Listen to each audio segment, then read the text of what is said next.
A major game launches worldwide. Millions of players download it within hours. Years of development, massive budgets, advanced anti-tamper systems, encryption layers, and strict license verification are all in place. Everything seems secure. Yet within days, sometimes even hours, a cracked version appears online. How does this keep happening?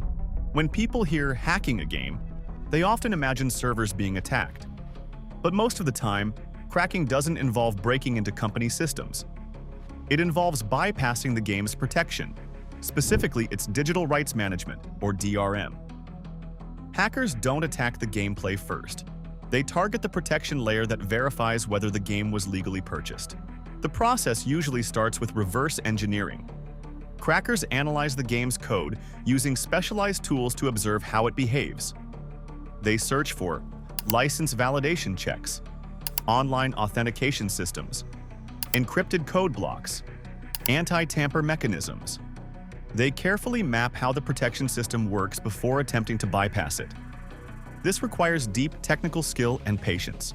Once the protection system is understood, the next step is manipulation. If the game checks for a valid license, attackers modify the code so the check always returns approved.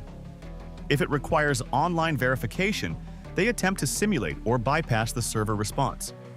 If anti-tamper software blocks modifications, they isolate or disable those checks.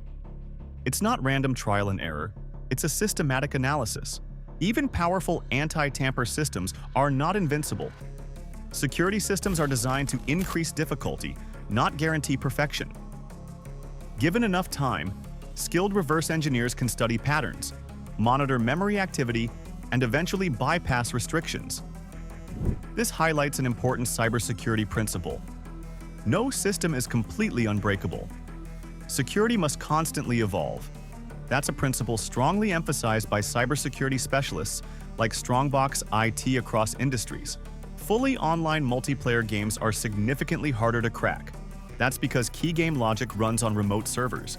You cannot pirate what you cannot access. This is why most cracked games are single-player or offline-focused titles.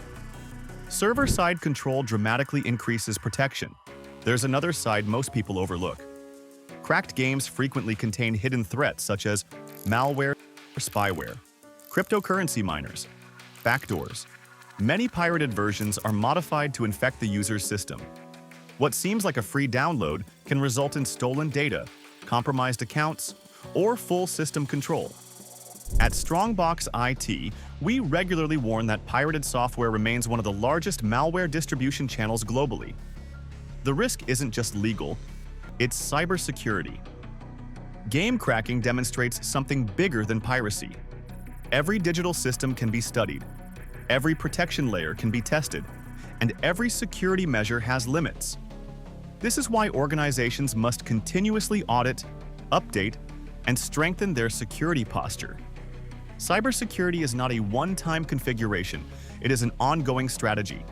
Games are cracked not because developers are careless, but because attackers are persistent and skilled.